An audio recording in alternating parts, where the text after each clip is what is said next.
This is fun. You can get your daily puzzle nuggets delivered straight to your ears. Listen to The Puzzler every day on the iHeartRadio app, Apple Podcasts, or wherever you get your podcasts.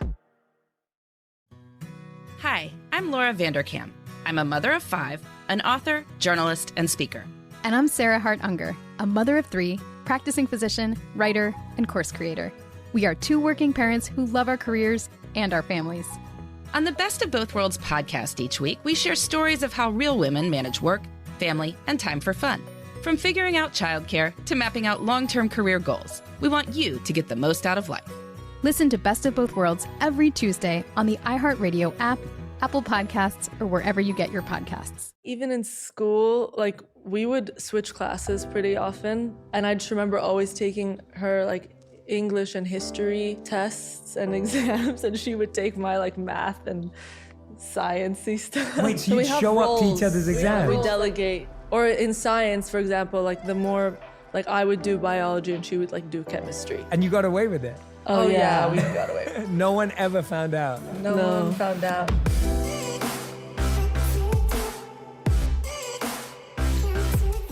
Hey everyone, welcome back to On Purpose, the #1 health podcast in the world. Thanks to each and every single one of you that come back every week to listen, learn, and grow.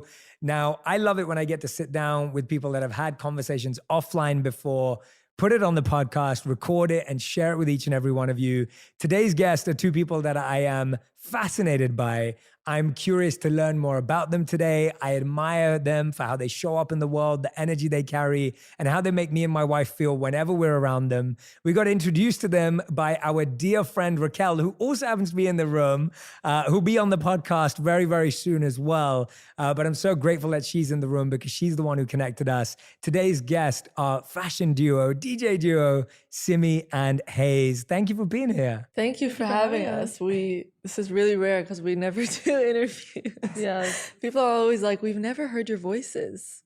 So yeah, we rarely like even talk on our Instagram stories or anything. But we trust you and we love you. So here we are. I feel honored hearing that. And my team said the same thing to me. They were like, we're trying to find interviews with them on it and researching and, you know, what they like. And I was like, yeah, but that's why I want to sit down with you. Because like I said, when Raquel introduced us, and we've had a couple of dinners here and there, and we've always had like these deep reflective conversations, and you both have such a wonderful warmth and positive energy about you. And then I was like, they do have voices. They have wonderful opinions. They have great ideas. And I love hearing that. Why don't you do interviews? Let's start there. What has stopped you over the years from doing interviews? We're just very selective about who we talk to, especially if it's, you know, live like this. We've also done like a lot of like magazine interview stuff where like a lot of stuff has been taken out of context. I'd also sometimes rather have the people who are closest to me and the people who really know us know how we really are and not really focus on outside opinions or something we said being taken out of context. Yeah. That makes a lot of sense. Hayes, do you want to tell me what you just told me before the podcast? Because then everyone can have the disclaimer, because I was laughing. I was cracking up when you told me this, and I feel like everyone needs to know this. I basically said Simi is like the spokesperson of the twins. I guess that's, yeah, so she does more of the talking between us. When did that decision get made? It just happened kind of naturally. I feel like even in school, like, we would switch classes pretty often, especially because we had the same subjects, but we didn't have the same classes. So, and I just remember always taking her, like, English and history tests and exams, and she would take my, like, math and science-y stuff. Wait, so you'd show up to each other's exams? We delegate. Or in science, for example, like, the more, like, I would do biology and she would, like, do chemistry. So it's like, there's like a left brain, right brain kind of delegation that we have between each other that comes really naturally. And you got away with it? Oh yeah, we got away with it. No one ever found out? No one found out. And we kind of started doing it because we just thought, like, why not? We can do this, so why not try? And then we just kept getting away with it. Yeah. And we kept going with it. Yeah, that's amazing. I love that. Well, one of the things that, you both of you are Palestinian, and we've spoken about that offline as well when we've been connecting. but I wanted to hear about, I want to hear about your story, your journey, your background, the growth, because like you said, I don't think many people know. And when we don't know, we start putting people in boxes and we make decisions. What do you think are some of the framing that you have, but who are you? I want to know about that difference between how you think sometimes people may frame you, but then how you frame yourself.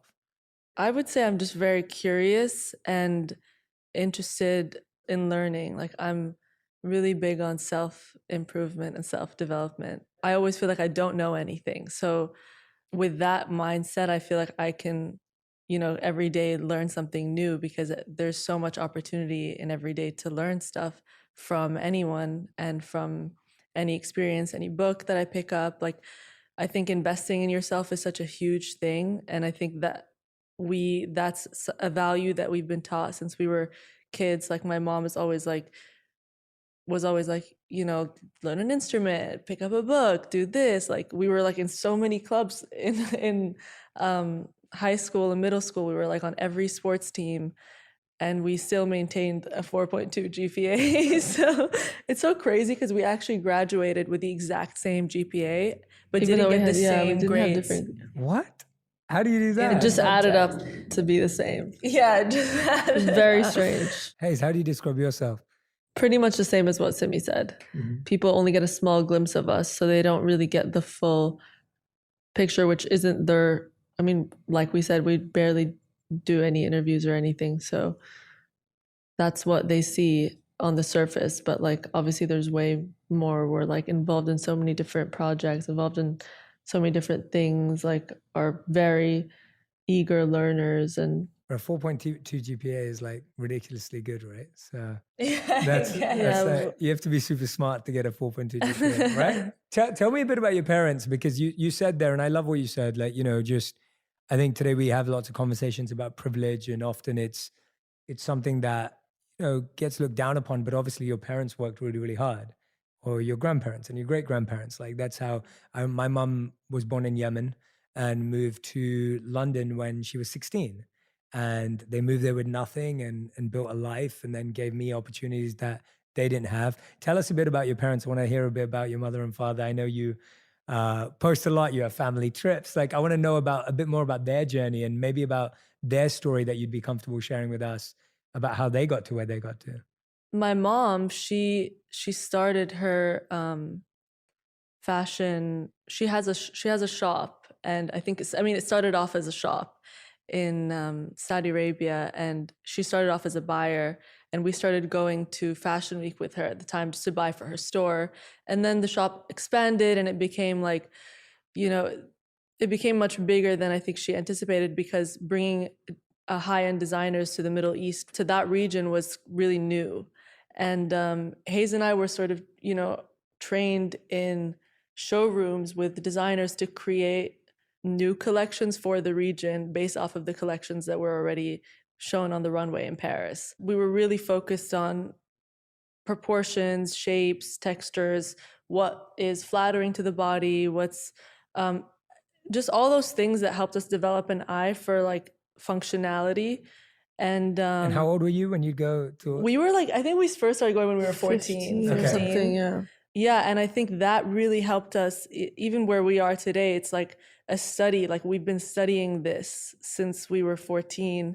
And we started doing our own buying appointments and, being in showrooms alone when we were like 15, 16. And it was awesome that she trusted us, but I guess we did a good job. So she actually trusted you to like come up with ideas? And to come up with ideas on how to make something more flattering to a body type that's not like a model body type. Yeah, and my parents are amazing. They've been together for 30 years. Yeah. And, I think it's really amazing to see how in a relationship that is lasting, you have to keep choosing each other and keep healing and doing the work. And I've seen my parents change, like since we were, from when we were kids to now, they're just such different people. And that's aspirational. I really hope that one day I can have that in a partner too. Yeah, that's amazing. I love hearing that. And it's amazing to see how, a lot of people don't want to go on and grow older and do what their parents do, but both of you became so passionate about something that your mother was passionate about. And I love what you said, that we've been studying this for such a long time, because I think when people think about fashion and you know, I think anyone who ever sees you guys, whether it's online or when I've seen you at events or whatever it may be, the way you guys dress and your fashion, everything is just, you're like, wow, that's so unique. Like I've never seen that before. And I think that, you know, me and Radhi always feel that way. When we see you guys, we're like, wow, like, you know, like that's it. We literally go home going like, what? Like, it's so unpredictable. It's so unique. And so when you say you've studied something, I think fashion often, people who don't necessarily can't appreciate it maybe like, oh, but it's just clothes or it's just colors. And it's like, but actually when you see someone invent something new or someone who creates something that's very rare, you then start looking at it and saying, oh, there's a real art and a skill to that. Tell us about how that art and skill developed independently and collectively between you both, because how would you describe you both as having a similar sense of taste and style, or would you say you actually have a very different? How would you describe it?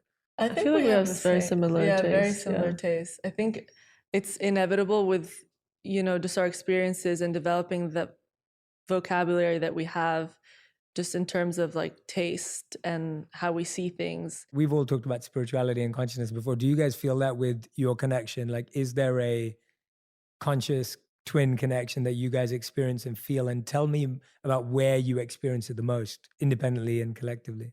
I feel like because we spend so much time together and because we work together and we have like mostly the same friends, we inevitably have, like, I know what she's thinking, she knows what I'm thinking. So in that sense, I would say we do have that like collective consciousness.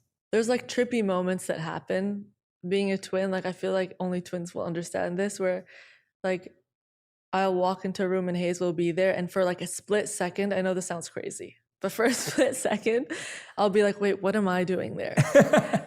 Wow. And then I'll just come back into like real life. But it's like a really nuanced thing that happens in very small moments. And I think that's, I don't know, I feel like it's a magic power. Yeah.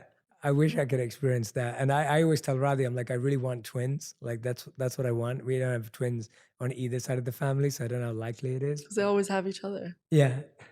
Yeah, and I think that's really special because, you know, even in like our friendships and like in relationships and stuff, like we don't look for companionship. That's not something that's like crucial to us. Like we don't need to have just companionship. We look for other values.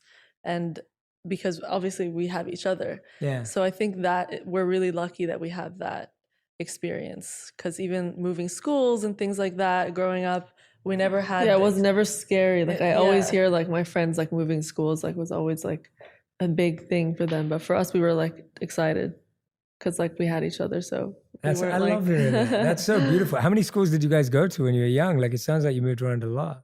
Yeah, I mean we were born in Saudi Arabia, so we went to probably 2 schools there when we were little, and then we moved to London and we went to one school there. It was an all-girls school, and then in high school we were in Dubai and we went to 2 schools there.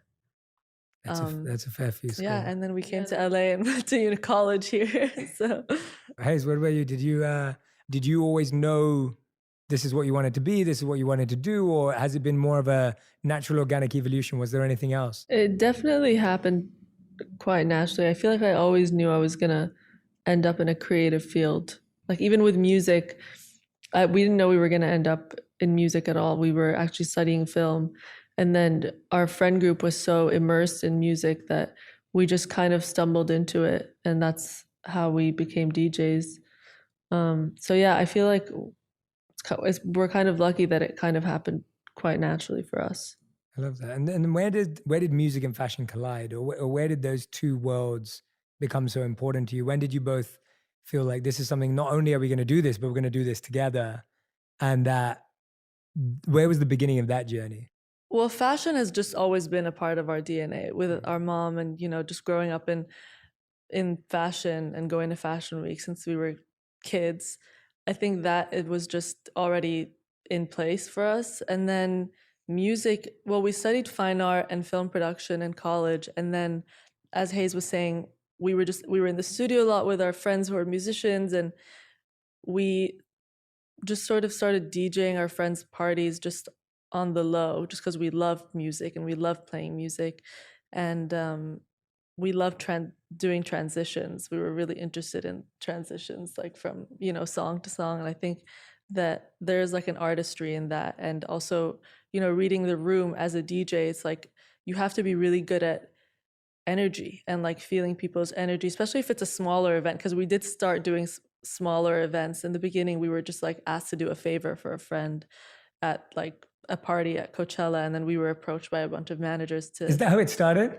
to manage. Yeah, we us. were always kind of skeptical about being DJs. We had a lot of DJ friends that we respected so much that we didn't want to be like, oh, we're just gonna come in. We kind of pushed it away a lot. We resisted it a lot, but then we were like, whatever, we just like playing music, let's just do this. And then we just started doing so many events around the world, and it took us, DJing took us to places and helped us like meet a lot of interesting people. And I think that we never forced it, it just sort of happened for us, and because we were doing something that we found was really fun and that we loved.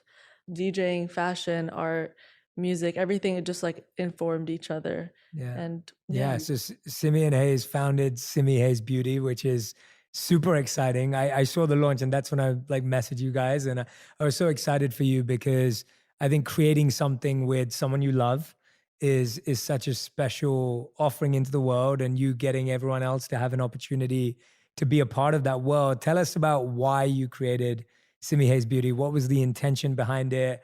What was the essence of it? And what are you excited about sharing it with people? Simi Hayes Beauty came out of our need to create something that didn't exist. So we didn't want to create a beauty line for the sake of slapping our names on a product and selling something that's been out already.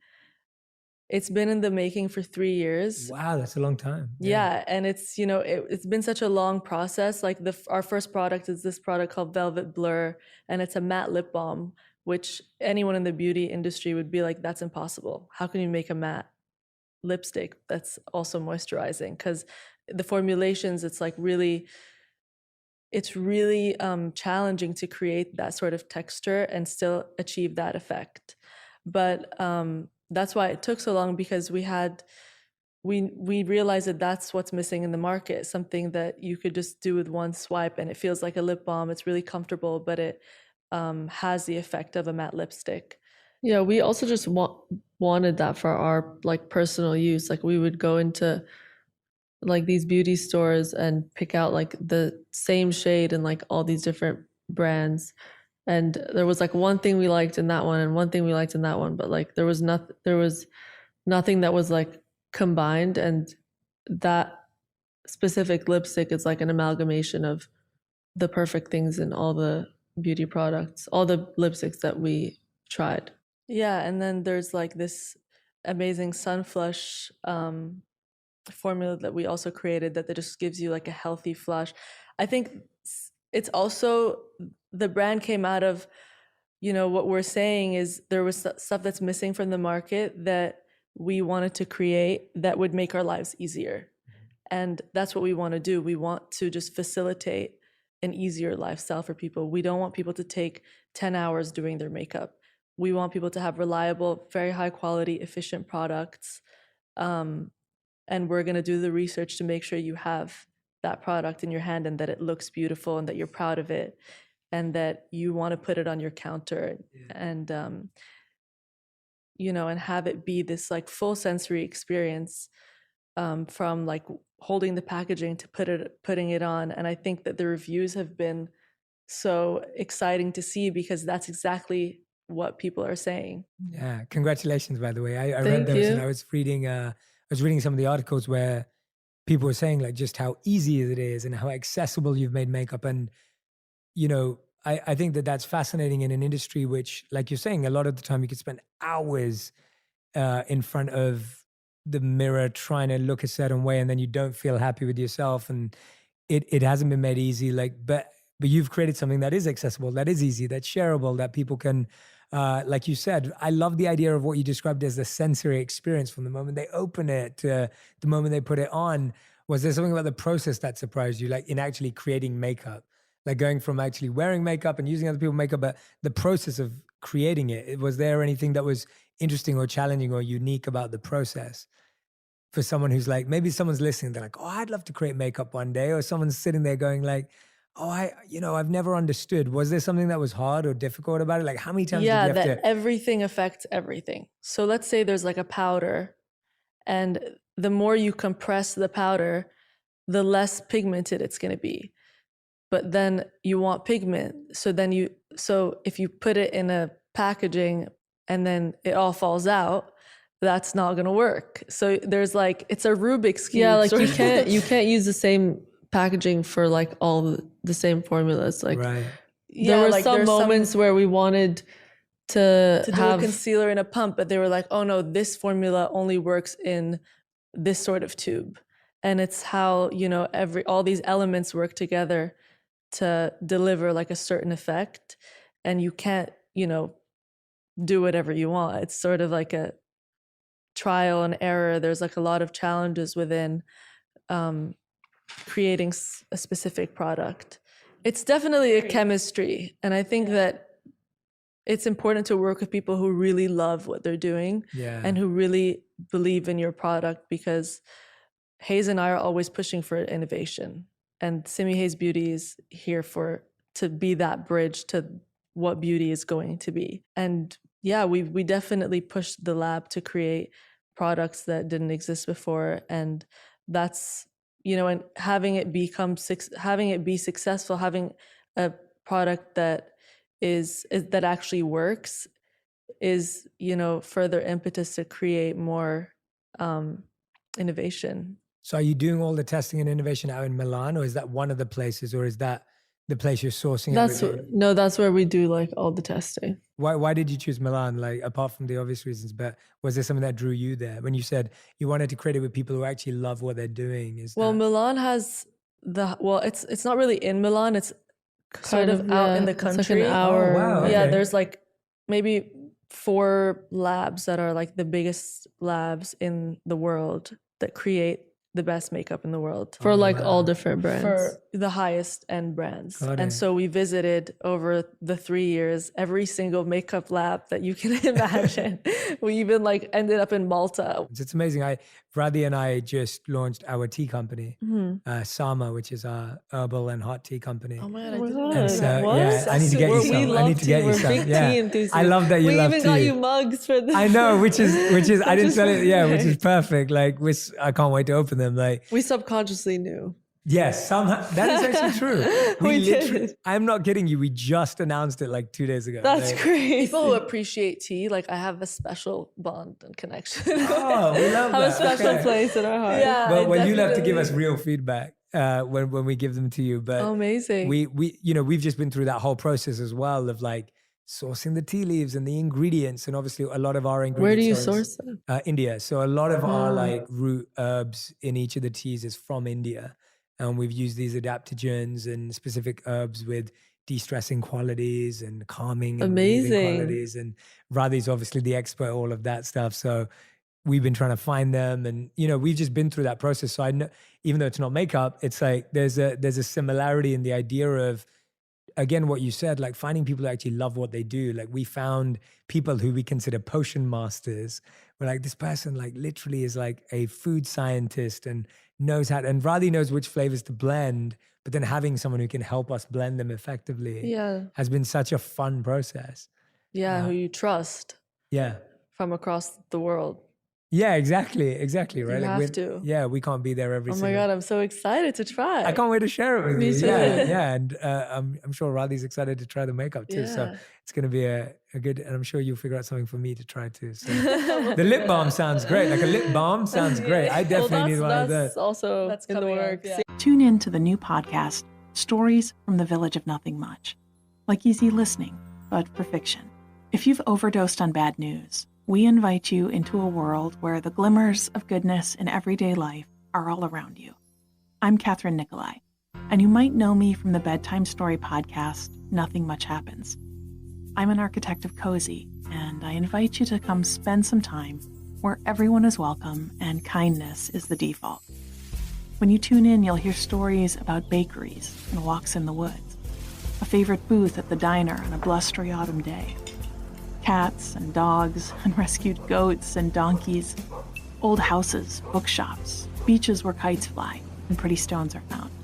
I have so many stories to tell you, and they are all designed to help you feel good and feel connected to what is good in the world. Listen, relax, enjoy.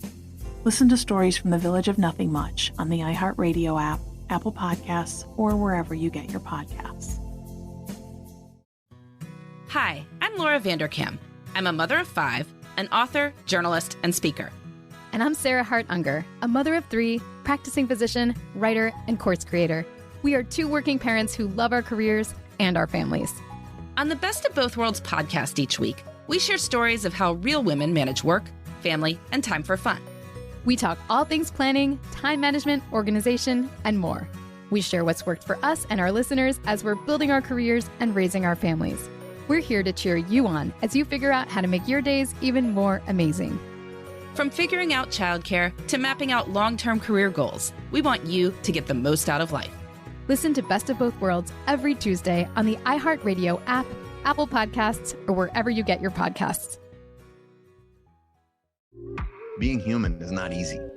This is not just this unique thing that is happening to me. I'm Megan Devine, host of It's Okay That You're Not Okay. This season on the show, I'm joined by leading actors and musicians and activists and authors, all discussing their often invisible losses and what they've learned about being seen and supported in difficult times. I used to think that I had to make myself suffer in order to serve, right? To be breathless all of the time. From the everyday grief that we don't call grief to losses that rearrange the world, everybody's at least a little bit not okay these days. And all those things we don't usually talk about, well, maybe we should. Together. This has been an experience that is so beautiful. Thank you for inviting me into what feels like kind of a sacred space here. It's Okay That You're Not Okay. New episodes each and every Monday. Available on the iHeartRadio app or wherever you listen to podcasts. Yeah. Both of you have talked today about like how you love learning and you're curious and you're always trying your best in whatever way is to be open to stuff. I want to know what's something recently that you've both been trying to learn more about this year or in the last 12 months or even recently. Like what's been something that you think's been sparking your curiosity individually? Like what's been that thing that's been like, oh, I want to learn a bit more about that this year?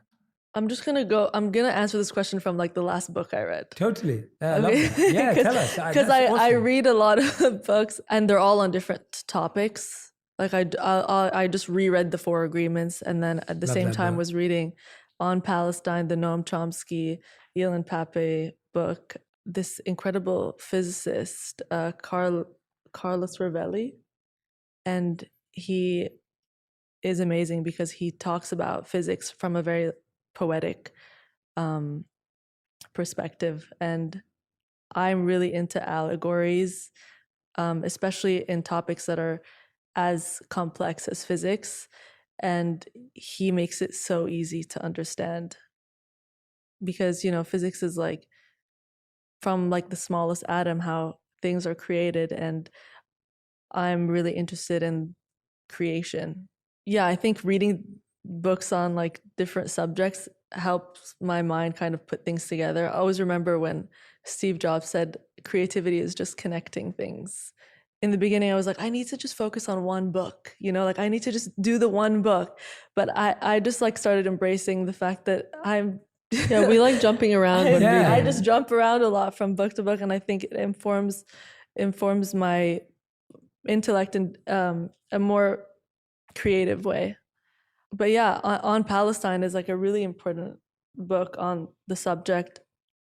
And I also read this amazing book called The Way of the Spring by Ben Ehrenreich that is about the situation in Palestine, but mostly through anecdotes with people who live there, like Palestinians who live in the West Bank. I love both those books on the subject. So if you're looking to learn more, but I'm a big Noam Chomsky fan. Yeah. Linguistics hero. And I think something that's really important that he brings up in that book is how the language used around Palestine and the situation in Palestine sort of has perpetuated the cycle of ineffective debate that, using terms like the peace process or negotiations or both sides, words like that or expressions like that, they perpetuate this loop of what Ilan Pappé calls a conceptual paralysis. And it's a really ineffective way of talking about the situation. Terms like decolonization, regime change, apartheid, ethnic cleansing, those are the terms that are conducive to real change. And I think it's so exciting to see that finally the world is waking up and using those terminologies to talk about the situation in Palestine. Yeah, that's such a great answer. I love that. I love getting book recommendations. And so you've given us a ton of great ones there. Don Miguel Ruiz is actually coming on the podcast soon too. Oh my God. So I need to be here in the audience. Wow. Yeah, we'll figure that out. I'll let you guys know. But also like when, obviously why is learning about or your heritage been so important to you, and also sharing about it too? And, I know that when we connected, both of you shared so wonderfully, and also just you're both so, what's the right word? I want to say this. You're both so curated and elegant with your words as well when you're writing about something. Like you're not being cautious or you're not being careful. You're just being thoughtful. And so tell me about why it's been so interesting for both of you to learn about your heritage and to learn about what's happening, and how has that informed some of the work you've been doing? Being Middle Eastern is inextricable to how we are and how we see the world.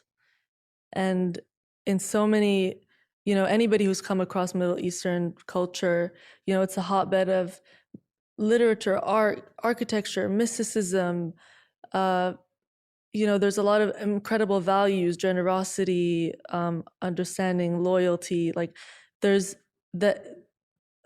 values are just paradigmatic of Arab culture wherever you find it in the world. And learning about our culture, and I think even talking on Palestine on our platform, I feel lucky because we are Palestinians. So in some ways we have carte blanche to talk about it. And people are not going to criticize us the way that they would criticize somebody who's not Palestinian. But I think we do have a responsibility to highlight to people that, the situation in Palestine isn't a new situation.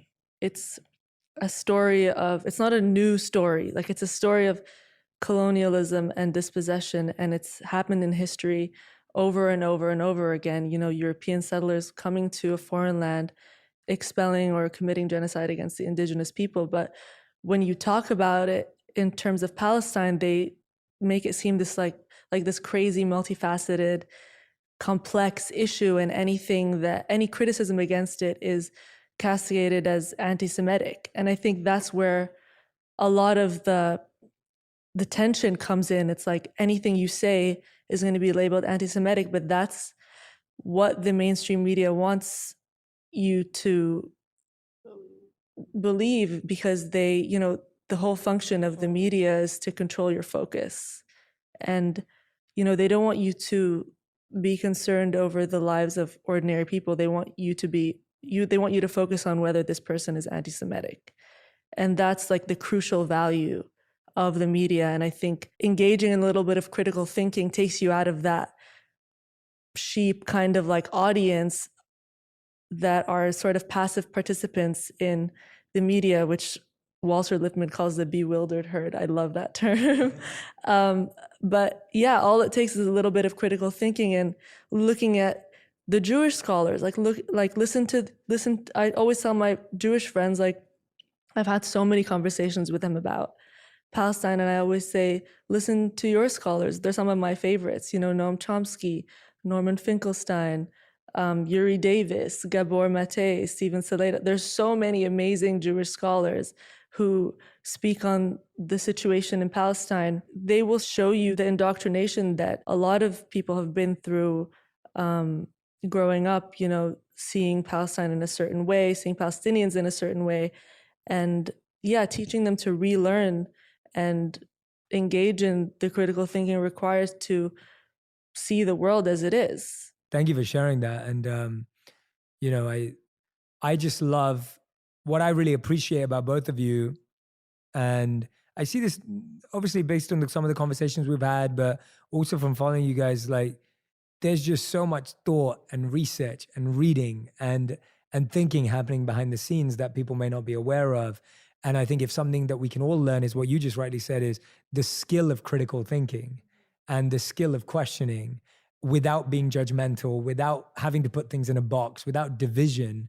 And I think often we think those skills come together. We think if you're a critical thinker, you have to be able to like divide and segregate. Whereas actually, if you're a critical thinker, you can actually find places for everything to make sense. And so I appreciate what you've just shared with us from the perspective of, hey guys, this is what we need to be thinking about. This is the kind of stuff we need to be questioning. Yeah. Does that, yeah. Yeah, and I think it does take a lot of international pressure to change the situation. And it's awesome to see that now, you know, there's like the BDS movement is really making a difference. There's like Israel Apartheid Week across campuses that started off in Canada and now is like the biggest sort of activist week. Campaign. Yeah. About on the situation. And then there's a lot of infographics, there's reading, there's like just so much information. And when my friends come up to me and they ask me about it, especially when it was happening, when like a couple months ago, it was really emotional for me to like even talk about, because those kids that you see in the videos, they look like my cousins. Like it's heartbreaking. So, you know, I was always encouraging my friends, like, I'll talk to you about it, but like go online and do the research. It's right there. And I think it's hard to go and look at yourself and look at what you've learned and say, oh, maybe I wasn't, you know, taught what the truth is. And I've had direct experiences with this. Like I went to USC and studied film, but one of my elective classes was Middle Eastern Studies. And I remember my professor was Canadian. She studied Middle Eastern Studies her whole life. She has a PhD. There was like a quiz happening that day. And I remember like we were talking about Israel, Palestine. And one of my classmates was like, raise her hand. She was like, oh, well, what if I don't believe that this is what happened? Will I get the question wrong? And my teacher was like, that's history. Wow. You know, like that interaction was just so emblematic of the indoctrination that kids go through. Once you look at what's happening over there through a colonial perspective, you can no longer hide behind the claim of complexity or anti-Semitism or anything else. It is what it is. And it's a humanitarian crisis. And we have a responsibility to affect change. It's really cool to be able to help in any way. And when people, you know, say like, oh, like you're an influencer, you're this or that, it's like, I don't even get offended by that term, because, you know, there's a deeper function within the term influencer, and that's that you have a voice and that people will listen to you. Well, I thank you both for using your platform in that way. It's, you know, it's so wonderful to be around purposeful individuals and have purposeful friends doing things that are meaningful to them and serving and helping, especially when it comes to children. I feel like children's one thing that I hope that no one in the world can disagree on, that, you know, requires nurturing, requires love, requires the basic necessities. It's just basic life. necessities. Yeah, basic it's necessities. Crazy, because actually in that Ben Ehrenreich book, The Way of the Spring, something that really like caught me off guard was this, like, there was this character in the book that just kept getting charged for no reason and being put in jail for no reason.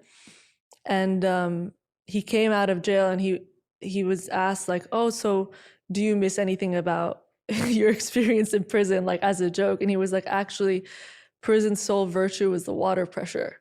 Wow. Like I could take a good shower. Yeah. Wow. And it's just crazy how something so basic as taking a shower is impossible in the West Bank and in Gaza. Yeah. Because they only really have 20% access of the mountain aquifer that's literally in Gaza. So yeah, basic necessities. I mean, How many people don't have the yeah. basics? Yeah. So anyone who's listening right now, Raquel, our dear friend who introduced us, she's sitting here and she was sharing a really important reflection that I can't articulate quite as well as she did because it came from her heart. Yes, exactly. That's what I'm saying. But I'm going to repeat what Raquel was saying, that, and this is what I'm hoping that people are going to get from this episode. Like, I think that's the point. Like, I think what Raquel just said is what I'm genuinely hoping are people going to get, what people are going to get from this conversation, that they're going to see two people that we get a very limited view on or ideas upon. But then today we've got to realize just how broad your experiences are, your life experience and life story are. From Raquel was saying, you know, born in Saudi Arabia, you've studied in London, in Dubai, in LA, you've had the experience of music, of fashion, of neuroscience. Like, who brings those three things together? And the reason why you're such tastemakers is because you're global citizens and you live with a global heart. And it's not just the external expression of how artistic you are, but even your heart has been impacted by all these other stories, philosophies, and ideas that you've heard. And I'm hoping that that does some justice. Even that is not all of who you are, but I'm hoping that that does some justice into people understanding who you are. I think having all these experiences and being so many places and meeting people of all different cultures, it's given us a heightened sense of empathy and compassion for being a human being, and a sense of understanding that somebody who grew up in one place wouldn't have. Yeah, and obviously that's what Raquel's saying. Like, your experiences of being able to connect with so many different hearts and so many different minds, and you've lived across so many different places, that you've got to experience a lot of different cultures. And that's what you were saying earlier, that you were like, well, some people would call that privileged, but actually you've turned your privilege into purpose and into service and connecting with people. Like, yes, like you said, you can be privileged that you got to travel, but traveling hasn't made you more eager to travel. It's made you more eager to love and serve and try and help people, if that feels right. Yeah, I love that. Yeah, like it feels like really well put. Yeah, your experiences have just, they haven't made you more hungry to have more experiences and see more places. It's like, actually, it's helped us connect with each human that we meet and want them to feel a certain way. What have I not asked you, or what have you not spoken about today that's on your heart, that's in your mind, and you're both like, Jay, I have to share this today. I have to tell your community, or if there is, and you may say, Jay, there's nothing, you've asked us, but I want to make sure that because you're friends and people I care about, I want to make sure you feel you've had a chance to share your heart. I don't know. I feel like we talked about so much. Good. I mean, if you feel happy and satisfied with everything we've talked about, that makes me feel good, because I just, I just wanted everyone, and I'm grateful you trusted me, but I wanted everyone to just see just how intelligent, thoughtful, masterful you both are in so many ways. And yeah, I mean, I'm honored to call you guys a friend, honestly, because it's likewise. I mean, we're so honored to be on this podcast. I'm so honored to hear that from both of you, because I also think the same of you, that, you're known for being incredible, like masters in music and in fashion and in taste, but you're using that platform for purposeful reasons. Like, that to me it's the same trade. Like, I'm trying to take, I'm trying to take what I've learned from my teachers, and I'm trying to share it globally, and you're doing something that's globally recognized, but you're trying to elevate that. And I think that's what is so beautiful to see, but also how thoughtful and deep your research is in reading. I think people often think that whatever word you use, and Raquel and I felt the same way, whether you use the word influence or whatever that word is, like, you often just think that people they're not reading, they're not thinking, they're not learning. And it's like, but both of you are, I know the events we all go to together, we're always learning from other people. And, I think there's so much there. So I thank you both from the bottom of my heart for trusting me, for being in my life. I thank Raquel for bringing us together and surprising us all today. And also creating that added piece of depth that we all got to uncover. But I hope we get to have, there we go. That's to Raquel. I hope we all get to have many more of these conversations. I hope you will come back on the podcast in the future. I hope that Simi Hayes Beauty has the most incredible and successful first 12 months and beyond. Thank you so much. And I hope that you keep serving and making a difference through everything you do. You're both lights in this world, and you're making such an impact through everything you touch. And I'm fully behind the fundraiser. So however I can get involved, please let me know. I'd love to be a part of it as well. So thank you so much for having us. Yeah. Thank you guys. And thank you everyone who's listening. Yes, thank you to everyone who's been listening who's and watching. made it this far down the podcast. They've made it. Simi and Ace, please. We love you. We do. Oh, good. Yeah, you tell them. You tell them that you love them. That would mean a lot more. But no, I want to thank everyone who's been listening and watching. I know you made it this far because you're an amazing community. Please, anything that Simi and Hayes shared that stood out to you, that resonated with you, I'd love for you to tag them on Instagram and post it. I want them to feel the love from this episode. So if you love me, if you love On Purpose, and you loved anything they said today, please share that, tag them. I want them to see what resonated with you, because they've been so kind to us today and opening up and sharing their story and sharing their journey. I want them to know what an impact it had on your life. So thank you everyone for listening and watching, and we'll be back soon.